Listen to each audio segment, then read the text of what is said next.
दोस्तों, स्वागत है आपका आपके यूट्यूब चैनल टारगेट एग्ज़ाम में। दोस्तों, आज है 20 जुलाई। आज हम जानेंगे 20 जुलाई के करंट अफेयर के बारे में, जो आपके लिए बहुत महत्वपूर्ण होगी। दोस्तों, इस वीडियो को पूरा देखिएगा। वीडियो अगर पसंद आए तो वीडियो को लाइक, शेयर और चैनल को सब्सक्राइब ज़रूर करिएगा। तो दोस्तों, स्टार्ट करते हैं पहले क्वेश्चन के साथ।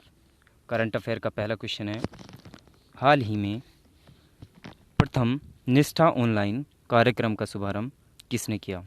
तो दोस्तों, ये किया है श्री रमेश पोखरियाल निशंक जी ने और संजय धोत्रा जी ने। अगर हम श्री रमेश पोखरियाल निशंक जी की बात करते हैं तो ये मानव संसाधन विकास मंत्री हैं, और संजय धोत्रा जी की बात करते हैं तो दोस्तों ये आंध्र प्रदेश के मानव संसाधन विकास राज्य मंत्री हैं। तो अगर हम बात करते हैं प्रथम ऑनलाइन, दोस्तों बात करते हैं प्रथम ऑनलाइन निष्ठा कार्यक्रम की बात करते हैं तो निष्ठा कार्यक्रम है, इसका उद्देश्य है एकीकृत प्रशिक्षण के माध्यम से स्कूली शिक्षा की गुणवत्ता में सुधार करना, और निष्ठा कार्यक्रम शुरू करने वाला आंध्र प्रदेश पहला राज्य बन जाएगा। तो स्टार्ट करते हैं नेक्स्ट क्वेश्चन। दोस्तों, नेक्स्ट क्वेश्चन है, हाल ही में नीला सत्यनारायण का निधन हो गया, वे किस राज्य की और पहली मुख्य चुनाव आयुक्त थीं? तो दोस्तों, पहला ऑप्शन है महाराष्ट्र, सेकंड ऑप्शन है छत्तीसगढ़, और थर्ड ऑप्शन है उत्तराखंड, और फोर्थ ऑप्शन है पश्चिम बंगाल। तो दोस्तों आंसर था इसका महाराष्ट्र। दोस्तों, अगर महाराष्ट्र की बात करते हैं तो महाराष्ट्र से थोड़े स्टैटिक जीके की बात करते हैं तो महाराष्ट्र के चीफ जस्टिस हैं दीपांकर दत्त, और राजधानी है महाराष्ट्र की मुंबई। और दोस्तों इसके सीएम की बात करते हैं तो सीएम हैं उद्धव ठाकरे, और गवर्नर की बात करते हैं तो दोस्तों गवर्नर हैं भगत सिंह कोश्यारी। दोस्तों, अगर इसकी लोकसभा सीटों की बात करते हैं तो लोकसभा सीटें हैं 48, और राज्यसभा सीटों की बात करते हैं दोस्तों तो राज्यसभा सीटें हैं 19।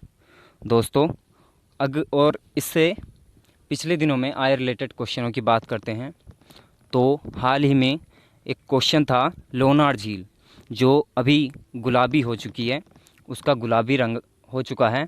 तो दोस्तों ये है महाराष्ट्र में। और सेकंड क्वेश्चन था टेस्टिंग कार्यक्रम शुरू किया गया था जिसका नाम था प्रोजेक्ट प्लांटिना, और हाल ही में अभी महाराष्ट्र में ही महापरवाना योजना शुरू की गई थी। और थर्ड क्वेश्चन की बात करते हैं इससे तो एयर20 ऐप लॉन्च किया था उद्धव ठाकरे जी ने। और दोस्तों अब छत्तीसगढ़ की बात करते हैं दोस्तों, इससे रिलेटेड पिछले क्वेश्चन जो आ चुके हैं उसकी बात करते हैं तो अभी छत्तीसगढ़ में ही स्पंदन अभियान शुरू किया गया था। दोस्तों अभी छत्तीसगढ़ में स्पंदन अभियान शुरू किया गया था, और छत्तीसगढ़ में ही रक्षा सर्व ऐप लॉन्च किया गया, और राजीव गांधी किसान न्याय योजना छत्तीसगढ़ में शुरू की गई दोस्तों। और बात करते हैं अजीत जोगी, जो छत्तीसगढ़ के सीएम थे, उनका भी हाल ही में निधन हो गया। और छत्तीसगढ़ के बीजेपी अध्यक्ष की बात करते हैं दोस्तों तो छत्तीसगढ़ के जो बीजेपी अध्यक्ष थे वे थे विष्णुदेव साय। और अगर इसके सीएम की बात करते हैं दोस्तों तो सीएम हैं भूपेश बघेल, और गवर्नर की बात करते हैं तो गवर्नर हैं अनसुईया उइके, और जो हाई कोर्ट है छत्तीसगढ़ में उसके हाई कोर्ट के चीफ जस्टिस हैं दोस्तों PR रामचंद्रन मेनन। तो इससे रिलेटेड सी ऑप्शन देखते हैं तो है उत्तराखंड। दोस्तों अगर उत्तराखंड की बात करते हैं तो उत्तराखंड में ही अभी रोजगार अभियान शुरू किया गया था। और अभी कुछ समय पहले ही एक ग्रीष्मकालीन राजधानी बनाई गई दोस्तों। तो ग्रीष्मकालीन राजधानी इसकी गैर सैंड राजधानी बनाई गई। और राजधानी की बात करते हैं जो देहरादून तो है ही इसकी राजधानी, और अभी ये इसके हाई कोर्ट के जो चीफ जस्टिस हैं रमेश रंगनाथन हैं, और ये यूपी से 2009 में 9 नवंबर 2009 को अलग किया हुआ था। और इनके सीएम की बात करते हैं, इसके सीएम की बात करते हैं दोस्तों, तो इसके सीएम हैं त्रिवेंद्र सिंह रावत, और गवर्नर हैं बेबी रानी मौर्य। और दोस्तों अभी इससे रिलेटेड जितने करंट अफेयर के क्वेश्चन आए हैं तो उनकी बात करते हैं दोस्तों। अभी इसमें लाइकेन पार्क का उद्घाटन किया गया, जो किया त्रिवेंद्र सिंह रावत जी ने। और अभी स्मृति वन का उद्घाटन किया गया, जो किया गया वो भी किया है त्रिवेंद्र सिंह रावत जी ने। और भारत का नेशनल पार्क जो है उत्तराखंड में, उसका नाम है जिम कॉर्बेट नेशनल पार्क, और इसका पुराना नाम था हेली नेशनल पार्क। दोस्तों इसका पुराना नाम हेली नेशनल पार्क था। और दोस्तों अगर हम इसके भारत के मैप में सिचुएटेड की बात करें कहाँ पर है, तो दोस्तों यह है यहाँ पर। तो अगर हम इसके ऊपर की बात करें तो ऊपर है हिमाचल प्रदेश, और साइड में है हरियाणा, ये बाउंड्री जिससे सैर करता है। और दोस्तों इससे नीचे है यूपी, और यहाँ पर है उत्तराखंड। तो दोस्तों थोड़ा गेस करके ये पता चल जाएगा। तो ऑप्शन डी देखते हैं दोस्तों। ऑप्शन डी की बात करते हैं तो डी में है पश्चिम बंगाल। तो पश्चिम बंगाल से रिलेटेड क्वेश्चन की बात करते हैं दोस्तों। पश्चिम बंगाल के सीएम हैं ममता बनर्जी, गवर्नर हैं जयदीप धनखड़। और अभी इससे रिलेटेड जो क्वेश्चन करंट अफेयर के आए हैं तो वो अखिल भारतीय तृणमूल पार्टी की हैं, ये ममता बनर्जी हैं अखिल भारतीय तृणमूल पार्टी की। दोस्तों इससे रिलेटेड जो करंट अफेयर आया था, अभी एग्जिट ऐप और मातृ दृष्टि योजना पश्चिम बंगाल ने शुरू की थी। और पश्चिम बंगाल की राजधानी की बात करते हैं तो पश्चिम बंगाल की राजधानी है दोस्तों कलकत्ता।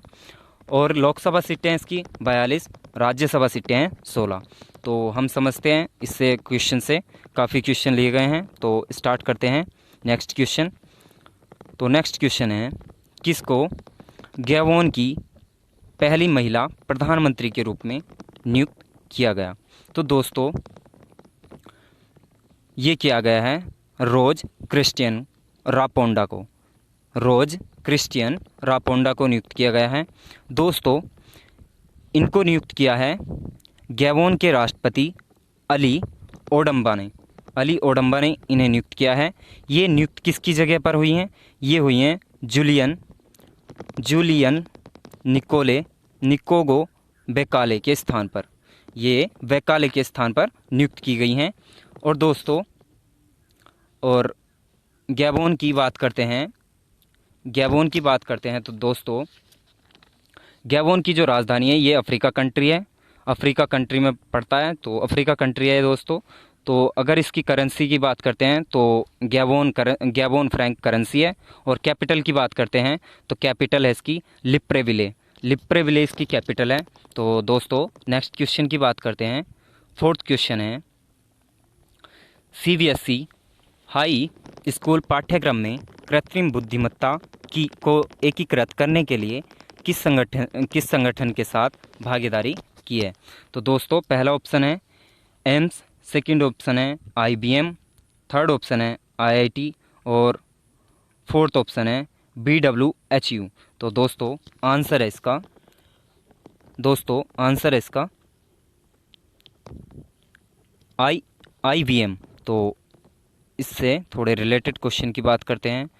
IBM की फुल फॉर्म है इंटरनेशनल बिजनेस मशीन। तो दोस्तों अगले नेक्स्ट क्वेश्चन की बात करते हैं। पांचवा क्वेश्चन है दोस्तों, वैश्विक विनिर्माण जोखिम सूचकांक 2020 में भारत किस स्थान पर है? पहला ऑप्शन है दोस्तों पहले स्थान पर, सेकंड ऑप्शन है फोर्थ स्थान पर, थर्ड ऑप्शन है थर्ड स्थान पर, और फोर्थ ऑप्शन है 5 स्थान पर। तो दोस्तों ये है थर्ड स्थान पर।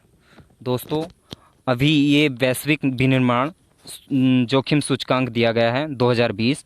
तो इसमें भारत की रैंक है इसमें भारत की रैंक है तीसरे स्थान पर, और पहले स्थान पर है चीन, सेकंड स्थान पर है अमेरिका, और तीसरे स्थान पर है भारत। दोस्तों इससे रिलेटेड कुछ क्वेश्चनों की और थोड़ा इससे जानते हैं, जानकारी लेते हैं। ये रिपोर्ट किसने दी है? ये रिपोर्ट दी है कैसमैन एंड बेगफील्ड ने ये रिपोर्ट जारी की है। अगर इसके लास्ट ईयर की बात करते हैं तो लास्ट ईयर इसका स्थान था 4th, और ये रिपोर्ट 4 बातों पर ध्यान रखकर तैयार की गई है।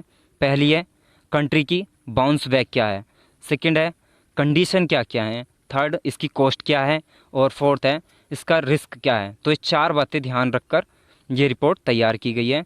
और दोस्तों इससे रिलेटेड कुछ क्वेश्चनों की बात करते हैं जो करंट अफेयर के बनते हैं, जो अभी सूचकांक आए थे पिछले कुछ दिनों में। तो दोस्तों अगर हम फर्स्ट की बात करते हैं तो अभी IEIU ने एक रिपोर्ट दी थी कैंसर प्रिपरेशन इंडेक्स, तो इसमें भारत का स्थान था 8वां। दोस्तों सेकंड की बात करते हैं तो second global real transparency index, इसमें भारत का स्थान था 34वां। और थर्ड की बात करते हैं दोस्तों, थर्ड क्वेश्चन था IMD ने एक रिपोर्ट दी थी, तो वो दी थी वर्ल्ड कम्पिटिटिवनेस इंडेक्स, तो इसमें भारत का स्थान 43 था। और दोस्तों इसमें जो फर्स्ट पर था सिंगापुर था, और सेकंड पर डेनमार्क था, और थर्ड पर स्विट्ज़रलैंड था। तो अगर फोर्थ की बात करते हैं दोस्तों, तो अभी मैंने बताया है IMD इंस्टीट्यूट मैनेजमेंट डेवलपमेंट। और दोस्तों अभी विश्व प्रतिस्पर्धा रैंकिंग जो दूसरी आई थी वो आई थी WEF के अनुसार आई थी। तो ये भी थी विश्व प्रतिस्पर्धा सूचकांक वर्ल्ड कम्पिटिटिवनेस इंडेक्स, ये WEF ने दी थी।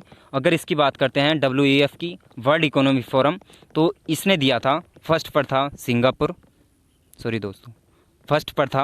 सिंगापुर, सेकंड पर था डेनमार्क, और थर्ड पर था दोस्तों चीन।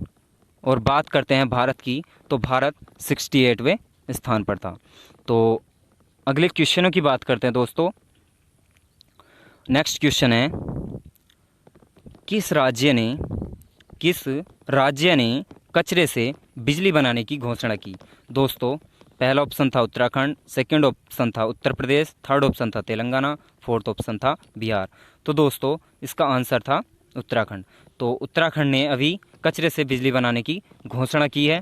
तो जब कचरे से बिजली बनाने की घोषणा की है दोस्तों, इसकी जो पहल है वो वास्ट टू एनर्जी दी गई है। पहल जो दी गई है वो वेस्ट टू एनर्जी दी गई है। इसके तहत 5 मेगावाट की बिजली बनाई जा सकती है, 5 मेगावाट तक की इसकी बिजली बनाई जा सकती है। दोस्तों अभी मैंने इस रिलेटेड कुछ क्वेश्चनों की बात की थी। तो अगले नेक्स्ट की बात करते हैं जो ऑप्शन बी दे रखा है। तो ऑप्शन बी की बात करते हैं दोस्तों, इस रिलेटेड कुछ जान लेते हैं। तो अभी करंट अफेयर आया था इससे ही पिछले दिनों में यूपी से। तो यूपी की बात करते हैं, अभी मनरेगा के तहत सबसे ज़्यादा रोजगार देने वाला राज्य बना यूपी, जो बुंदेलखंड में चला। और सेकंड था आत्मनिर्भर उत्तर प्रदेश रोजगार अभियान, जिसका उद्घाटन किया हमारे PM नरेंद्र मोदी जी ने। और तीसरा था हर घर जल योजना शुरू की गई यूपी में। और फोर्थ था मिशन वृक्षारोपण, जो 2020 में एक दिन में 25 करोड़ पौधे लगाने का रिकॉर्ड यूपी के नाम हुआ है। और दोस्तों इसकी बात करते हैं, इसके स्टैटिक जीके की बात करते हैं दोस्तों। तो स्टैटिक जीके में है, अगर CM की बात करते हैं तो CM हैं योगी आदित्यनाथ। और अगर इसकी राजधानी की बात करते हैं तो राजधानी है लखनऊ। और इसके हाई कोर्ट है इलाहाबाद में। हाई कोर्ट के चीफ जस्टिस की बात करते हैं दोस्तों, तो वो हैं गोविंद माथुर। गवर्नर हैं आनंदीबेन पटेल। दोस्तों अभी अतिरिक्त प्रभार मिला हुआ है आनंदीबेन पटेल जी को मध्य प्रदेश का, क्योंकि अभी लालाजी टंडन जी की थोड़ी तबीयत खराब चल रही है, तो इस वजह से इन्हें आनंदीबेन पटेल जी को अतिरिक्त भार मिला हुआ है। अगर लोकसभा सीटों की बात करते हैं यूपी की, तो दोस्तों लोकसभा सीटें हैं 80। और राज्यसभा सीटों की बात करते हैं दोस्तों, राज्यसभा सीटें हैं 31। तो नेक्स्ट क्वेश्चन की बात करते हैं दोस्तों। फिर 7th क्वेश्चन है सार्वजनिक क्षेत्र की कौन सी कंपनी ग्रामीण उजाला कार्यक्रम शुरू करेगी? तो दोस्तों पहला ऑप्शन है एनटीपीसी, सेकंड ऑप्शन है पीएफसी और थर्ड ऑप्शन है एचसीएल और डी ऑप्शन है ईईएसएल। दोस्तों ईईएसएल से जानते हैं थोड़े पॉइंट। तो ईईएसएल का पूरा नाम है एनर्जी इफिशिएंसी सर्विसेज लिमिटेड और इसके सीईओ की बात करते हैं दोस्तों, तो इसके सीईओ हैं सौरभ कुमार और इसके तहत 10 रुपये में 3 बल्ब दिए जाएंगे और जिसमें 50 करोड़ एलईडी बल्ब वितरण किए जाएंगे। दोस्तों अगर हम इसके ऑप्शन को देखते हैं, अभी ऑप्शन है एचसीएल। दोस्तों एचसीएल की बात करते हैं हम, तो अभी पिछले ही दिनों में एचसीएल से क्वेश्चन आया था कि उसके चेयरमैन जो संस्थापक और चेयरमैन हैं शिव नादर, उन्होंने इस्तीफा दे दिया है। अब उनके जो चेयरमैन हैं उनकी लड़की हैं रोशनी नादर मल्होत्रा। अभी दोस्तों रोशनी नादर मल्होत्रा ने पदभार संभाला है, वे चेयरमैन बनी हैं। और एचसीएल की बात करते हैं दोस्तों, तो एचसीएल की फुल फॉर्म है हिंदुस्तान कंप्यूटर लिमिटेड। दोस्तों हिंदुस्तान कंप्यूटर लिमिटेड। और दोस्तों अगर इसकी स्थापना की बात करते हैं तो इसकी स्थापना 1976 में हुई थी। और हेडक्वार्टर की बात करते हैं तो हेडक्वार्टर नोएडा में है। और इससे रिलेटेड ये पूरे भारत में तीसरी सबसे बड़ी सॉफ्टवेयर कंपनी है। और दोस्तों फर्स्ट ऑप्शन है इसका एनटीपीसी। थोड़ा एनटीपीसी के बारे में भी जानते हैं दोस्तों। तो एनटीपीसी की बात करते हैं, इसकी स्थापना की बात करते हैं दोस्तों, तो इसकी स्थापना हुई 17 नवंबर 1975। 17 नवंबर 1975 में इसकी दोस्तों स्थापना हुई। और इसके सीईओ की बात करते हैं तो दोस्तों इसके सीईओ हैं गुरदीप सिंह और इसकी फुल फॉर्म है नेशनल थर्मल पावर कॉरपोरेशन। तो इससे रिलेटेड जितने क्वेश्चन बन स्टार्ट करते हैं दोस्तों। नेक्स्ट क्वेश्चन है नेशनल मंडेला अंतर्राष्ट्रीय दिवस कब मनाया गया? तो दोस्तों ये मनाया गया 18 जुलाई को। दोस्तों अभी लास्ट डे में जो डे आए हैं तो दोस्तों उन्हें स्टार्ट करते हैं, थोड़ा उन्हें रिपीट करते हैं। तो अभी 1 जुलाई को मनाया गया जीएसटी दिवस।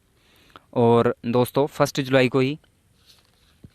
जुलाई की बात करते हैं तो नेशनल वर्कर्स डे मनाया गया। और 1 जुलाई में ही नेशनल डॉक्टर्स डे मनाया गया और नेशनल चार्टर अकाउंट्स डे ये मनाया गया 1 जुलाई को। ये 4 डे मनाए गए 1 जुलाई को। और दोस्तों 4 जुलाई की बात करते हैं तो अंतर्राष्ट्रीय सहकारिता दिवस मनाया गया 4 जुलाई को। और 11 जुलाई को ही विश्व जनसंख्या दिवस मनाया गया। और दोस्तों 12 जुलाई की बात करते हैं, 12 जुलाई को विश्व मलाला दिवस मनाया गया। और 15 जुलाई की बात करते हैं दोस्तों, तो 15 जुलाई को विश्व युवा दिवस मनाया गया। दोस्तों अभी 17 जुलाई को अंतर्राष्ट्रीय न्याय के लिए विश्व दिवस मनाया गया। दोस्तों थोड़ा नेशनल मंडेला जी के बारे में जानते हैं। और ये मनाया जाता है यूएनओ द्वारा 2009 में सबसे शुरू में मनाया गया। और नेशनल मंडेला एक सामाजिक कार्यकर्ता थे जो रंगभेद के खिलाफ लड़ाई लड़े और दक्षिण अफ्रीका के पहले राष्ट्र। दोस्तों नेक्स्ट क्वेश्चन की बात करते हैं। हाल ही में चीन ने आज़ाद पट्टान जल विद्युत परियोजना के लिए किस देश के साथ समझौता किया? तो दोस्तों ये क्या है? पाकिस्तान के साथ। दोस्तों अगर हम पाकिस्तान की बात करते हैं तो ये पीओके में जल विद्युत परियोजना बन रही है जिसमें चीन ने समझौता किया है। और इसकी बात करते हैं, ये पीओके में बन रही है जो पोक ऑक्यूपाइड कश्मीर है। और ये जो बन रही है ये ज़िला है सुगोडी ज़िला। दोस्तों ये सुगोडी ज़िले में बन रही है और झेलम नदी पर ये बन रही है जल विद्युत परियोजना। और दोस्तों अगर हम इससे रिलेटेड कुछ और क्वेश्चन की बात करते हैं तो ये जो प्रोजेक्ट बन रहा है ये 1.5 बिलियन डॉलर तक का बना है जिसमें लागत आई है इसकी। और दोस्तों हमारा पड़ोसी देश है बांग्लादेश, इसकी बात करते हैं दोस्तों। तो इसकी बात करते हैं, इसके पीएम हैं शेख हसीना और इसकी राजधानी है ढाका। और करेंसी की बात करते हैं दोस्तों, इसकी करेंसी है टका। और सबसे बड़ा नगर जो है वो ढाका है। भाषा की बात करते हैं तो भाषा इसकी बांग्ला है। और संसद की बात करते हैं दोस्तों तो संसद इसकी जातीय संसद है। और दोस्तों इससे रिलेटेड कुछ क्वेश्चन जो करंट अफेयर के आए हैं उनकी बात करते हैं। तो साहो-जोदा ऐप कार्यक्रम शुरू किया बांग्लादेश ने। दोस्तों अब स्टार्ट करते हैं नेक्स्ट क्वेश्चन की बात करते हैं। तो नेक्स्ट क्वेश्चन है एसबीआई कार्ड के एमडी और सीईओ कौन बने? तो दोस्तों इसके एमडी और सीईओ बने हैं अश्वनी कुमार। दोस्तों अगर हम एसबीआई कार्ड की बात करते हैं तो ये SBI state bank of India का ही एक पार्ट है, जिसके एमडी और सीईओ बने हैं अश्वनी कुमार। दोस्तों अगर हम ये अश्वनी कुमार 2 वर्ष के लिए बने हैं। और दोस्तों अगर हम एसबीआई की बात करते हैं तो स्टेट बैंक ऑफ इंडिया इसकी फुल फॉर्म है। और इसके गठन की बात करते हैं तो 1955 में इसका गठन किया गया और इसका हेडक्वार्टर है मुंबई में। और इसके अध्यक्ष हैं रजनीश कुमार। और दोस्तों ये भारत का सबसे बड़ा सरकारी बैंक है। तो दोस्तों अगर आपको ये कंटेंट पसंद